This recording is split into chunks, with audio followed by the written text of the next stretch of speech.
10ই মে 95। নিয়মিত ডায়েরি লেখার অভ্যেস আমার নেই, তবে কখনো কোনো ঘটনা তেমনভাবে নাড়া দিলে তার বিশদ বিবরণ লিপিবদ্ধ করে রাখি। এ অভ্যেস বহুদিনের। 1990-এ যখন বাবা মারা গেলেন তখন ডায়েরি লিখেছিলাম। ভীষণ একা লাগতো তখন। আমার দিদি সরমার 1987-তে বিয়ে হয়ে যায় দিল্লিতে। কালীভদ্রে কলকাতায় আসে। ঠাকুরদার তৈরি এই বিশাল বাড়িটায় এখন আমি আর আমার কাজের লোক রাধারমন, মাত্র দুটি প্রাণী। মাঝে মাঝে বাড়িটার হাঁ করা ক্ষুধার্ত মুখটা যেন আমায় গিলতে আসে। যতটা সম্ভব নিজেকে কাজের মধ্যে ডুবিয়ে রাখি। মডেলিং অ্যাসাইনমেন্টের ছবিগুলি বাড়িতে বসেই ঝাড়াই বাছাই করি। এতে দিব্যি সময় কেটে যায়। কিন্তু হঠাৎই গত শুক্রবার একটা অদ্ভুত ঘটনা ঘটে গেল। ঘটনার অপ্রত্যাশিতায় এতটাই নিজেকে হারিয়ে ফেলেছিলাম যে একদিন ডায়েরি লিখতেও বসতে পারিনি। সেদিন সকাল থেকেই আকাশের অবস্থা ভালো ছিল না। কখনো মুষলধারে, আবার কখনো বা ইলশেগুড়ি বৃষ্টি পড়ে চলেছিল। 10টা নাগাদ স্নান সেরে খাটের তলা থেকে ডাকব্যাগের জল নিরোধক জুতোজোড়া বের করে পায়ে পড়লাম। ক্যামেরার ব্যাগটা গোছাতে গিয়েই মাথার ব্যথাটা টের পেলাম। সারা কপালটা জুড়ে একটা চিনচিনে ব্যথা। তার সঙ্গে শুরু হলো চোখের জ্বালা। স্পষ্ট বুঝতে পারলাম জ্বর আসছে। থার্মোমিটারটা ভালো করে ধুয়ে জিভের তলায় মিনিটখানেক রাখতেই দেখলাম 102 ডিগ্রি উঠেছে। অফিস যাওয়ার চিন্তাটাকে মাথা থেকে ঝেড়ে ফেলে জামা প্যান্ট ছেড়ে পাজামাটা পরে নিলাম। তারপরে লম্বা হয়ে বিছানায় শুয়ে পড়লাম। রাধারমনকে বলে দিলাম, আমায় বিরক্ত করো না, আজ দুপুরে কিছু খাবো না, শুধু একটু বিশ্রাম চাই এখন। বেশি জ্বর হলে লক্ষ্য করেছি নাক মুখ দিয়ে আগুনের হলকা বেরোতে থাকে। কিছুক্ষণ চোখ বুজে শুয়ে থাকতেই ঘুমিয়ে পড়লাম। কতক্ষণ ঘুমিয়েছিলাম জানি না। যখন ঘুমটা ভাঙল তখন বেডসাইড টেবিলের ঘড়িটার দিকে চোখ পড়তেই দেখলাম 2:05। এর মধ্যেই বৃষ্টিটা ধরে এসেছিল। জানালা দিয়ে বাইরে তাকাতে চোখে পড়ল কৃষ্ণচূড়া গাছটা। তার ডাল থেকে বৃষ্টির জল পাতা বেয়ে টুপটাপ করে ঝরে পড়ছিল। আমি বারান্দায় এসে দাঁড়ালাম। নিচে রাস্তায় লোক চলাচল কমে এসেছে, যদিও জল জমেনি। মাঝে মধ্যে একাধটা গাড়ি ভেজা পিচে ছর শব্দ তুলে চলে যাচ্ছে। দু একটা রিকশার চাকা এই ঝিম ধরা দুপুরের শান্তিকে তার ঢকর ঢকর আওয়াজে নষ্ট করছে। ঠিক এমন সময় আমার বাবার কথা মনে পড়ল ডায়েরিটার কথাও। বাবার ডায়েরি লেখার অভ্যেস ছিল। উনি নিয়মিত লিখতেন। শুনেছি ঠাকুরদাও নাকি ডায়েরি মেনটেন করতেন। আমার দিদিকেও ডায়েরি লিখতে দেখেছি সেই ছোটবেলা থেকে, অন্তত বিয়ের আগে পর্যন্ত দেখেছি। এখন আর সে অভ্যেস আছে কিনা জানি না। গত মাসে দোতলার স্টোর রুমটা পরিষ্কার করাচ্ছিলাম। তখনই বাবার 4টে ডায়েরি হাতে আসে। 1963 থেকে 1966, 4 বছরের এক এক দিনের সংক্ষিপ্ত বর্ণনা। আমার জন্ম 1963তেই। যখন আমি মায়ের পেটে, তখন থেকে শুরু করে আমার জন্মের মুহূর্ত পর্যন্ত প্রত্যেকটা দিনের লিপিবদ্ধ করা প্রতিটি লেখা পড়েছি। বাবার স্বপ্ন, আশা আর আশঙ্কার স্পষ্ট ছবি মুগ্ধ হয়ে দেখেছি। 63, 64 আর 65 সালে ডায়েরি পড়া হয়ে গেছিল। 66-র 17ই মার্চ পর্যন্ত এগিয়েছিলাম। হঠাৎই জানি না কেন বাবার কথা মনে পড়তেই 66-র ডায়েরিটা তখনই পড়তে ইচ্ছা হলো। জ্বর দেখেই ক্রোসিন ট্যাবলেট খেয়ে ফেলেছিলাম, তাই এখন শরীরটা বেশ ঝরঝরে লাগছে। চোখে জ্বালাও নেই, শুধু মাথাটা একটু ধরে আছে। 2 রগে সামান্য ব্যথা রয়েছে। দেরাজ থেকে স্টোর রুমের চ্যাপ্টা পেতলের চাবিটা বের করে দোতলায় নেমে এলাম। দরজাটা খুলতেই সেই চাপা গন্ধটা নাকে এসে লাগলো বহু দিনের ধুলো আর বদ্ধ পরিবেশের গন্ধ। আলোটা জ্বালালাম। একসঙ্গে 2টো 100 ওয়াটের বাল্ব জ্বলে উঠল সবুজ শেডে। ঘরটা আসলে বাবার স্টাডি ছিল। ঠাকুরদার মতো ব্যবসায় মাথা ছিল না ওনার, তবে ডাক্তারি করে যথেষ্ট সুনাম কুড়িয়েছিলেন। ঠাকুরদা অবশ্য এতে কোনো আপত্তি করেননি। বাবাকে বিলেতে পাঠিয়ে FRCS করিয়েছিলেন। দেশে ফিরে এসে বাবার পসারও জমে ওঠে ভালোই। প্রথমে RG কর, তারপরে প্রাইভেট প্র্যাকটিস। ঘরের 3টে দেওয়াল জুড়ে কাচের পাল্লা দেওয়া আলমারি, বইয়ে ঠাসা, মেঝেতে ছড়ানো ছিটানো নানা রঙের ও আকারের বাক্স, সুটকেস আর গাদা গুচ্ছের মেডিকেল জার্নাল। ঘরে 2টো জানালা, রঙিন সার্সি বসানো তাতে। সেটা বছরভর বন্ধই থাকে। আমি চাই না এই বন্ধ ঘরটায় কোনো পাখি এসে বাসা বাঁধুক। জানালার পাশেই বড় টেবিলটার ওপরে 66 ডায়েরিটা রেখেছিলাম। সার্সিগুলো খুলে দিয়ে চেয়ারটা টেনে বসলাম। বাইরে মৃদু গাড়ি ঘোড়ার শব্দ কানে এলো।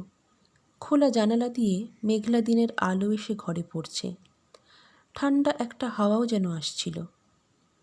ডায়েরিটা খুলে পড়তে শুরু করলাম 18ই মার্চ থেকে। বাবা লিখছেন, 18ই মার্চ 66। আজ হঠাৎ বীরেন সকালে টেলিফোন করেছিল। বলল কাল নাকি পার্ক স্ট্রিটের ওয়ালস্টার্সে নিলামে যাবে। আমি তো প্রত্যেক রবিবারই যাই। বীরেন জিজ্ঞেস করছিল ও সরাসরি যাবে নাকি আমি ওকে তুলে নিয়ে যাব। আমি বললাম ওকে যাওয়ার পথে তুলে নিয়েই যাব। কাল ভুবনবাবুর সঙ্গে কথা বলতে হবে। ওর ছেলের অপারেশনটা যত তাড়াতাড়ি সম্ভব করিয়ে ফেলব। সেন্ট আর্থার চ্যারিটি ফান্ড থেকে বোধহয় অপারেশনের জন্য অর্ধেক টাকা জোগাড় করতে পারব। ভুবনবাবুর ছেলের ছবি চাই, ওদের দপ্তরে জমা দিতে হবে। আবেদনপত্রের সঙ্গে ভুবনবাবুর মতো একটা নিলামের দোকানের কেরানির পক্ষে 10,000 টাকা জোগাড় করা কষ্টসাধ্য ব্যাপার ঠিকই। এরকম মানুষদের সাহায্যের জন্যই সেন্ট আর্থার্সের মতো সংস্থা রয়েছে। আমার মন বলছে ওরা টাকাটা দেবে। 19শে মার্চ 66। একটু আগে নিলাম থেকে ফিরলাম। বীরেন একটা 19 শতকের ফরাসি কলম কিনেছে 60 টাকায়। তেমন সস্তা নয়, তবুও ও খুশিই হয়েছে। প্রথম দিকে নিলামে এসে পটাপট দর চড়িয়ে ভেবেছে আমি কী যেন একটা করলাম। আরও বার কয়েক ওখানে গেলে বোধ করি ও আরও বিবেচনা করে দর হাঁকবে। ফেরার পথে বীরেনকে নামিয়ে দিয়ে এলাম। বাড়িতে এসে স্টাডিতে ঢুকে হাতের মোড়কটা খুললাম। আজ একটা ক্যামেরা কিনেছি, বেশ পুরনো জার্মান ক্যামেরা, 120 ফরম্যাটের ফিশার। এই কোম্পানি শুনেছিলাম কয়েক বছর ব্যবসা করেই উঠে যায়, তবে ক্যামেরার সুনাম আছে। আজ নিলামের টেবিলে এটাকে দেখে আর লোভ সামলাতে পারলাম না। 125-এ কিনে ফেললাম। মনে তো হয় সস্তাই পড়েছে। ছবি তোলার নেশা আমার বহু দিনের। একটা জাইসাইকন আছে, তবুও আরও ক্যামেরা কেনার ইচ্ছে। এই ক্যামেরাটা বেশ ভারী, সম্পূর্ণ কালো রঙের, লম্বায় প্রায় 7 ইঞ্চি, চওড়ায় 4 ইঞ্চি, লম্বাটে চেহারা, অনেকটা ইয়াশিকা 30-এর মতো। আগামীকালই একটা ফিল্ম কিনে ভরতে হবে। অজিতের বছর 3 বয়স হলো। ওর ছবি দিয়েই এটার ওপেনিং করব। 20শে মার্চ 66। আজ হাসপাতাল থেকে ফেরার পথে হঠাৎই রাস্তায় ভুবনবাবুর সঙ্গে দেখা হয়ে গেল। উনি ছেলের সঙ্গে কর্নওয়ালি স্ট্রিট ধরে হাঁটছিলেন। আমি ড্রাইভারকে ওদের পাশে গাড়িটাকে দাঁড় করাতে বললাম। আমায় দেখে একগাল হেসে উনি বললেন, আপনার বাড়ির ওদিকেই যাচ্ছিলাম, অন্নদা স্টুডিওতে। কাল যে বললেন ছেলের ছবি তোলাতে হবে। দেখি ভুবনবাবুর ছেলে পলাশ মুখ টিপে হাসছে, যেন ছবি তোলার কথায় খুব মজা পেয়েছে। আমি গাড়ির দরজা খুলে ওদের ভেতরে ডাকলাম। বললাম, স্টুডিওতে ছবি তুলে কোনো লাভ নেই, মিছিমিছি পয়সা খরচ হবে। তার চেয়ে বরং আমিই তুলে দিচ্ছি ছবি। বাড়িতে চলুন। গাড়িতে বসেই কথাবার্তা বলতে বলতে জানতে পারলাম ভুবনবাবুরা শ্যামপুকুরে থাকেন। বাড়িতে এসে গতকাল নিলামে কেনা ক্যামেরাটা বের করলাম, আর জাইসাইকনও। দুপুরে ওয়ার্ড বয় নবীনকে দিয়ে একটা ইলফোর্ড ফিল্ম কিনে আনিয়েছিলাম, সেটাই ভরে ফেললাম ফিশারটায়। জাইসাইকনে ফিল্ম আছে। ভুবনবাবু আর ওনার ছেলে পলাশকে নিয়ে ছাদে উঠে এলাম। এখনও অনেক আলো বাকি আছে। চৈত্র মাসের শেষ বিকেলে রোদ ছড়িয়ে পড়েছে বিশ্ব চরাচরে। আকাশ একেবারে পরিষ্কার। পলাশকে পাঁচিলের ধার ঘেঁষে দাঁড় করিয়ে পরপর 2টো ছবি তুললাম, একটা নতুন ফিশারে আর একটা জাইসা এখানে। বলা যায় না নতুন ক্যামেরায় ছবি কেমন উঠবে, তাই to be on the safe side জাইসা এখানেও একটা তুলে রাখলাম।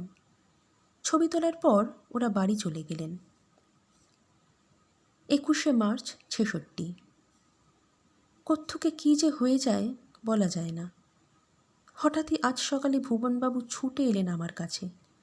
কারণ জানতে চাইতেই হাউমাউ করে কেঁদে উঠলেন। জানতে পারলাম আজ ভোরে হঠাৎই সিঁড়ি দিয়ে ছাদের সিঁড়ি দিয়ে নামতে গিয়ে অসাবধানতায় পা পিছলে পড়ে পলাশ গুরুতর রূপে আহত হয়েছে। মাথাটা ফেটে চৌচির হয়ে গেছে। আরজিকরের ইমার্জেন্সিতে ভর্তি করেই আমার কাছে এসেছেন। কি করবেন বুঝতে পারছেন না। দুপুর পর্যন্ত চেষ্টা করেও পলাশকে বাঁচানো গেল না। মাথাটা ফেটেছিল ঠিকই, তবে স্ট্রিচ আর ইঞ্জেকশনগুলি পড়ার পর কন্ডিশনটা স্টেবল হওয়া উচিত ছিল, কিন্তু না, ঠিক 2:10 পলাশ মারা গেল। আমার আর কিছু লিখতে ইচ্ছে করছে না, আজ এই পর্যন্তই। 22শে মার্চ 66। কাল পলাশ মারা যাওয়ার সময় ওর মৃত্যুর কোনো সঠিক এক্সপ্ল্যানেশন খুঁজে পাচ্ছিলাম না, তবে এখন বোধহয় পারছি। আমি ডাক্তার হলে কি হবে, সর্বজ্ঞ নই। বিশ্বের সমস্ত কিছু জানা আমার পক্ষে সম্ভব নয়। হয়তো কারো পক্ষেই সম্ভব নয়, তাই হয়তো আমি মনে মনে ঈশ্বর, শয়তান, মিরাকেল, কালা জাদু বা ভূতেও বিশ্বাস করি। জানি না কেন আমার মনে হয় পৃথিবীতে অগোচরে অনেক কিছুই লুকিয়ে আছে যা আমাদের সাধারণ জ্ঞান বুদ্ধির বাইরে। গতকাল বেলা 3টে ডেথ সার্টিফিকেট লিখে তাড়াতাড়ি বাড়ি চলে আসি। আসলে আমিও তো সন্তানের বাবা, মা মরা ছেলের বাবা। ভুবনবাবুর মুখটা দেখার মতো কলজের জোর আমার ছিল না। কি করে আর এক পিতার নির্মম দুঃখটাকে। বাড়িতে ফিরে স্টাডিতে ঢুকে নতুন কেনা ক্যামেরাটাকে নিয়ে নাড়াচাড়া করছিলাম আর ভাবছিলাম পলাশের কথা। ওর শেষ ছবিটা এই ক্যামেরাতেই বন্দি রয়েছে। মাত্র 12টা বসন্ত কাটালো ছেলেটা। এত তাড়াতাড়ি চলে যাবার কি খুব দরকার ছিল? স্ক্যালপেল হাতে নিলেই যেমন কাঁটা ছেঁড়া করতে মন চায়, ঠিক তেমনই হাতে একটা ক্যামেরা থাকলে আপনা হতেই ডান হাতের তর্জনীটা ছটফট করে। অজিতের ডায়রিয়া হয়েছে, বেচারা ক্লান্ত হয়ে ঘুমিয়ে পড়েছে, তাই ওর ছবি তোলাটা মুলতুবি রইল। বসে বসে আকাশ পাতাল ভাবছি, ঠিক এমন সময় জানলার ফ্রেমে একটা পায়রা এসে বসল। দুধ সাদা গায়ের রং, তবে ডানায় একটা ধূসর দাগ। এরা দল বেঁধে এই বাড়িরই 3তলায় কোথাও একটা থাকে। এদের বকম বকম ডাকও শুনেছি। হাতের কাছে এমন এক লিভিং সাবজেক্ট পেয়ে পট করে একটা ছবি তুলে নিলাম নতুন ক্যামেরাটায়। কি জানে কেমন উঠবে। পায়রাটা কিছুক্ষণ পর ডানা ঝটপটিয়ে উড়ে গেল, হয়তো পাশের বাড়ির কার্নিশে। আজ সকালে এক মেজর অপারেশন ছিল, মোটামুটি ভালোই হয়েছে। বিকেলে বারান্দায় এসে দাঁড়াতেই নিচে আমার নীল রঙের মরিচের পাশে সাদা মতো কী একটা পড়ে থাকতে দেখলাম, পেছনের চাকার ডান দিকে। নিচে নেমে দেখি একটা পায়রা, ডানাগুলি ছড়ানো, মোড়ে কাঠ। সারা শরীরে কোনো আঘাতের চিহ্ন দেখতে পেলাম না। দুধ সাদা পায়রাটার ডানায় একটা ধূসর দাগ। চেনা লাগলো, গতকালই মনে হয় এর ছবি। হঠাৎই পিঠ বেয়ে একটা ঠান্ডা স্রোত নেমে গেল। মনে মনে ভাবলাম, ওই ফিশের ক্যামেরাটা দিয়ে পলাশের ছবি তুললাম, ও মারা গেল। ওই ক্যামেরায় পায়রাটার ছবি তুললাম, সেও মারা গেল। তবে কি ভাগ্যে অজিতের ছবি তোলা হয়নি? না জানি কি হতো। ঠাকুরকে মনে মনে প্রণাম জানালাম। ক্যামেরাটার ইতিহাস কি? কোত্থেকে এসেছে ওটা? এই প্রশ্ন মাথায় ঘুরছে। পুরোপুরি শিওর না হলেও আমার মনে হয় ক্যামেরাটা ভুতুড়ে। ওটাকে কিছুক্ষণ আগে বিওএসির সবুজ এয়ারব্যাগটায় খবরের কাগজ মুড়ে তুলে রেখেছি। ওটাকে আর কোনো দিন ব্যবহার করব না, কোনো দিনও না। 23শে মার্চ 66। গতকাল রাতে ভালো ঘুম হয়নি। বিছানায় শুধু এপাশ ওপাশ করেছি। ছোট্ট অজিত পাশে অকাতরে ঘুমিয়েছে। সকালে হসপিটালে বেরোবার আগে ও জিজ্ঞেস করছিল ক্যামেরাটার কথা। ও ওই ক্যামেরায় ছবি তুলতে চায়। ওইটুকু বাচ্চা ছেলে, ও ওকে আসল কথা বলি কী করে? তাই বলেছি ক্যামেরাটা খারাপ হয়ে গেছে। অজিত বরাবরই শান্ত, এই নিয়ে আর আমায় বিরক্ত করেনি। হসপিটাল থেকে আজ একটু তাড়াতাড়ি বেরিয়েছিলাম। ড্রাইভার রামরতনকে গাড়িটা একটু জোরে চালাতে বললাম। গন্তব্য ভোল্টার্সের নিলামের দোকান। ফিশারের ইতিহাস না জানা অবধি শান্তি পাচ্ছি না। ওই ক্যামেরার পেছনে কী কাহিনী থাকতে পারে? আরজিকর থেকে পার্ক স্ট্রিট, বেশ অনেকটা পথ। যখন ভোল্টার্সের দোকানে ঢুকছি, আলো প্রায় মরে এসেছে। রাস্তার উল্টো দিকে ফ্লুরিসের কেক পেস্ট্রির দোকান। দোকানের রঙিন সাইনবোর্ডে ছোট ছোট আলো নেচে নেচে যাচ্ছে। দোকানে ঢুকে ভুবনবাবুকে দেখতে পেলাম না। উনি কদিনের ছুটি নিয়েছেন কে জানে।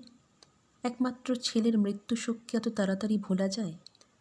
ঠিক কতদিন লাগে কারো অস্তিত্বকে মন থেকে মুছে ফেলতে? কেউ কি বলতে পারে? দোকানের মালিক রাজন মালহোত্রা হাসি মুখে এগিয়ে এলেন। আমি ওনার পুরনো খদ্দের। আমার শুকনো মুখ দেখে উনি কারণটা জানতে চাইলেন। সবিস্তারে সব বললাম ওনাকে। ততক্ষণে টেবিলে এলাচ দেওয়া চা এসে গেছে। ভুরভুর করে গন্ধ বেরোচ্ছে। রাজনবাবু চিন্তিত মুখে কাপটা তুলে নিয়ে একটা লম্বা চুমুক দিলেন। তারপরে বললেন, এরকম ব্যাপার? আপনার কোনো ভুল হয়নি তো? আমি একটা দীর্ঘশ্বাস ফেলে না বলাতে উনি কিছুক্ষণ গুম হয়ে বসে রইলেন। তারপর টেবিলের দেরাজ খুলে একটা পুরনো কালো খাতা বের করে সামনে রাখা ছোট প্যাডে খসখস করে কী যেন লিখলেন। কাগজটা এগিয়ে দিলেন আমার দিকে। বললেন, ক্যামেরাটা ওনারই ছিল। কাগজটায় লেখা, পিটার লরেন্স, 132 নম্বর পেমেন্টাল স্ট্রিট। রাস্তাটা চেনাই ছিল। আমার এক বুড়ো গোয়ানিস পেশেন্ট থাকতেন সান্ডেল স্ট্রিটে, পেমেন্টাল স্ট্রিটের পাশেই। এলাকাটা নোংরা, অন্ধকার আর গোলকধাঁধার মতো। রাজ্যের সরু গলি এসে মিশেছে একটার সঙ্গে আরেকটা। জায়গাটা রিপন স্ট্রিটের দক্ষিণে, যত অ্যাংলো ইন্ডিয়ানদের বাস। রাজনবাবু বললেন, পিটার সাহেবের বয়স প্রায় 80। একমাত্র মেয়ে জোসেফিনা গত বছর মারা যাবার পর বাড়ি থেকে তেমন একটা আর বেরোননি। দিন 15 আগে হঠাৎই একদিন বিকেলে এসে ওই ক্যামেরাটা উনি ভুবনবাবুকে দিয়ে যান। একটা ছোট কাগজে আমার উদ্দেশ্যে কয়েকটা লাইন লিখে গেছিলেন। এত আঁকাবাঁকা হাতের লেখা যে ভীষণ কষ্ট হয়েছিল পড়তে। তাতে লেখা ছিল, ক্যামেরাটা বেচে দিন, যা দাম পাবো তাতেই আমি খুশি। চিঠিটা পড়ে ভেবেছিলাম ওনার বোধহয় অবস্থা অত্যন্ত খারাপ। তাই যত তাড়াতাড়ি পেরেছিলাম ক্যামেরাটাকে বেচে ওনাকে সাহায্য করেছিলাম। কিন্তু আপনি যে ঘটনা শোনালেন, আমার তো মাথা ঘুরে যাচ্ছে। সত্যি যদি ক্যামেরাটার পেছনে কোনো কাহিনী থাকে, সেটা পিটার সাহেব জানতে পারেন। রাজনবাবুর সঙ্গে আর কথা বাড়াইনি। চলে গেলাম পিটার লরেন্সের কাছে। ভাঙাচোরা একটা প্রায় পুরো বাড়ির দোতলায় উনি থাকেন। অপরিষ্কার কামরা, অপর্যাপ্ত আলো আর অসহ্য একটা নাম না জানা জান্তব গন্ধ পরিবেশটাকে ভারী করে রেখেছিল। সারা ফ্ল্যাটটায় কারো সারা শব্দ পাচ্ছিলাম না। বোধহয় উনি একাই থাকেন। বৃদ্ধ পিটার লরেন্স একটা তুলো ওঠা রংচটা সোফায় বসে আমায় লক্ষ্য করছিলেন। আমার কাছে ঘটনাগুলি শুনে বললেন, আই অ্যাম এক্সট্রিমলি সরি। আমি আপনার জীবনে বিপদ ডেকে এনেছি। স্বার্থপরের মতো কাজ করেছি নিজেকে বিপদমুক্ত করতে। উনি বললেন, ক্যামেরাটা আমার দাদার ছিল, ডেরেক লরেন্সের। সে খুব একটা স্বাভাবিক ছিল না। চার্চে যেত না, বাইবেল ছুঁত না। যখন ওর প্রায় 25 বছর বয়স, ও হঠাৎ চুপি চুপি একটা স্যাটানিক গ্রুপের মেম্বার হলো। গ্রুপটা ব্ল্যাক ম্যাজিকের চর্চা করত। পরিবারের সকলে ওকে ফেরাবার অনেক চেষ্টা করেছিল, কিন্তু কেউই সফল হয়নি। দাদার ভীষণ প্রিয় ছিল ওই ক্যামেরা। বিভৎস সব বলির ছবিও তুলেছিল ওই ক্যামেরাটা দিয়েই। শুনেছি ওখানে মানুষ, পশু পাখি সব বলি দেওয়া হতো। স্যাটানিক গ্রুপে যোগ দেওয়ার পর ও আরও অন্যরকম হয়ে গেল। চুপচাপ, শান্ত, মনে হয় বড় বেশি শান্ত। ঝড় ওঠার আগের মুহূর্তে যেমন সব শান্ত থাকে। একদিন ওই শয়তানের ঘাঁটিতে পুলিশ হানা দিল। গ্রেপ্তার হলো ডেরেক। কেউ পুলিশকে খবরটা দিয়েছিল। বুড়োর কথা নিষ্পলক দৃষ্টিতে চেয়ে গিলছি আমি। বুড়ো বলে চলেছে, ওকে ছাড়ানো গেল না, শত চেষ্টাতেও না।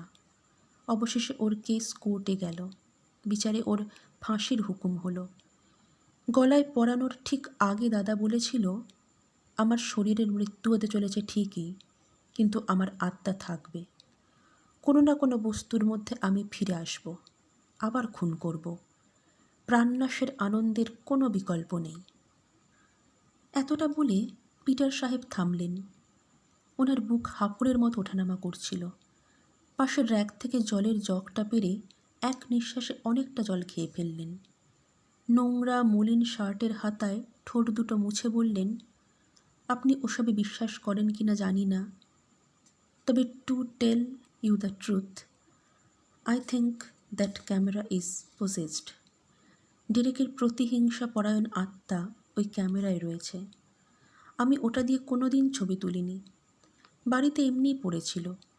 গত বছরে হঠাৎই একদিন আমার মেয়ে জোসেফিনা ওর এক বন্ধুকে নিয়ে ওই ক্যামেরা দিয়ে নিজের ছবি তোলায়, আর তারপরেই ও মারা যায়।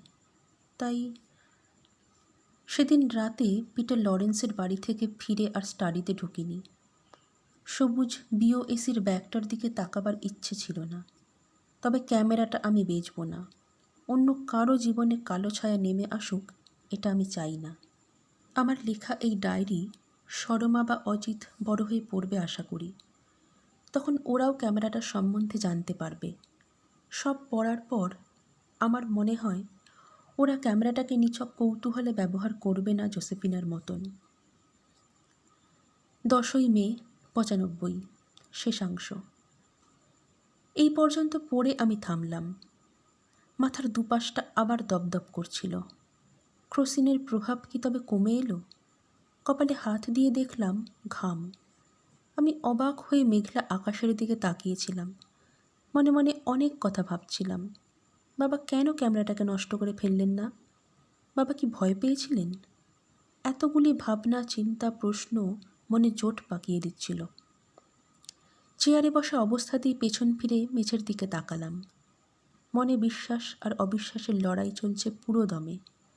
ডাঁই করে রাখা জিনিসপত্রের ভিড়ে সবুজ বিওএসির এয়ার ব্যাগটা চোখে পড়ল। তালা লাগানো ছিল না। খুলতেই বেশ কিছু ওষুধের বিজ্ঞাপনের বোর্ডের নিচে একটা লম্বাটে প্যাকেট দেখতে পেলাম। পুরনো ছেঁড়া খবরের কাগজে মোড়া। প্যাকেটটা খুললাম। ক্যামেরাটাকে দেখে তো মনে হয় এখনও দিব্যি চলে। হঠাৎই মাথায় একটা প্রশ্ন এলো, বাবার মনের ভুল নয় তো? সবটাই নিছক কল্পনাও তো হতে পারে। কিন্তু বাবা তো বেশ কম কথার মানুষ ছিলেন। মন গড়া ঘটনার কোনো মূল্য ওনার কাছে ছিল না। তবে কি? মাথায় একটা বুদ্ধি বিদ্যুতের মতো ঝলসে উঠল। একটা পরীক্ষা করতে হবে। ক্যামেরাটাকে আমার শোবার ঘরে নিয়ে এলাম। ফিল্ম ডায়ালে স্পষ্ট দেখতে পাচ্ছিলাম 3 লেখা রয়েছে, অর্থাৎ 66তে তোলা সেই পায়রা আর ভুবনবাবুর ছেলে পলাশের ছবি রয়ে গেছে এর অভ্যন্তরে। ফিল্মটা বোধহয় অকেজো হয়ে গেছে। সেই দুটো ফটো তোলার পর আর ব্যবহারই হয়নি ক্যামেরাটা। ক্যামেরাটাকে খাটের উপরে রেখে নিকনের ব্যাগটা থেকে স্টিলসের স্ট্যান্ডটা বের করলাম।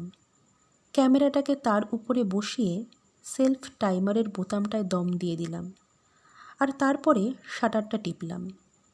এভাবে আপনা আপনিই ছবি ওঠে, ফটোগ্রাফারের দরকার পড়ে না। হঠাৎ কানে এলো কির কির শব্দ। শাটারটা পড়তে আর বড়জোর সেকেন্ড 6 বাকি। যেন র্যাটল স্নেকের গা হিম করা ঝুমঝুমির শব্দ। লেন্সটা সোজা নিজের নিরেট কালো শরীরের দিকেই তাক করা। ক্যামেরাটা যেন নিজেই নিজের ছবি তুলবে। আসলে ক্যামেরাটাকে আমি বসিয়েছি আয়নার সামনে, পুরনো দিনের আলমারির এক পাল্লায় বেলজিয়াম মিরর।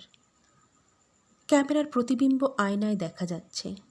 আমি ঘরের এক কোণে কাঠ হয়ে দাঁড়িয়ে। মন বলছে, আজ যদি এই হতচ্ছাড়া শয়তানের যন্ত্রটার মনে প্রতিহিংসা জাগে, জাগে মরণের নেশা, তো ব্যাটা নিজেকেই মারুক। খুট, চির, দুম, 3টে শব্দ হলো পরপর। অবিশ্বাস্য কাণ্ড। শাটারটা পড়ল। চের। আয়নায় আড়াআড়িভাবে একটা চির ধরল, ফেটে গেল। দুম শব্দটা এলো ক্যামেরার ভেতর থেকে। জানি হয়তো কান পাতলে মরে ভূত হয়ে যাওয়া ডেরেকের চাপা আর্তনাদও শুনতে পেতাম। ঠিক তারপর ক্যামেরার লেন্সটা একটা ফাটল ধরল। এক্সপোজার ফোকাস রিং খসে পড়ল মাটিতে। পেছনের ডালাটা খুলে গিয়ে ফিল্মটা বেরিয়ে পড়ল, পেট থেকে বেরিয়ে পড়া নাড়ি ভুঁড়ির মতন। মৃত্যু হলো ওটার। যেন ঘাম দিয়ে জ্বরটা ছেড়ে গেল। ঘটনাটা ঘটার কয়েকদিন পর একটা ফ্যাশন অ্যাসাইনমেন্ট ছিল। নিকনের ব্যাগটা খুলতেই আঁতকে উঠলাম। আমার সাধের 15,000 টাকা দামের স্টিলসের স্ট্যান্ডটা বেঁকে চুরে গেছে, স্ক্রুগুলিতেও মরচে পড়েছে। ঝকঝকে ক্রোমিয়াম স্টিলের এই মজবুত স্ট্যান্ডটা কিভাবে যে... আসলে ভুলটা তো আমারই। ভুতুরে ক্যামেরাটাকে এই স্ট্যান্ডের ওপরে তুলেই মরণ শাটারটা টিপেছিলাম। ক্যামেরাটা তো নষ্ট হলোই, আমার স্ট্যান্ডটাও অকেজো আর বাতিল হয়ে গেল চিরকালের জন্য। কারণ শাটারটা পড়ার সময় আয়নায় স্ট্যান্ডটারও প্রতিবিম্ব পড়েছিল।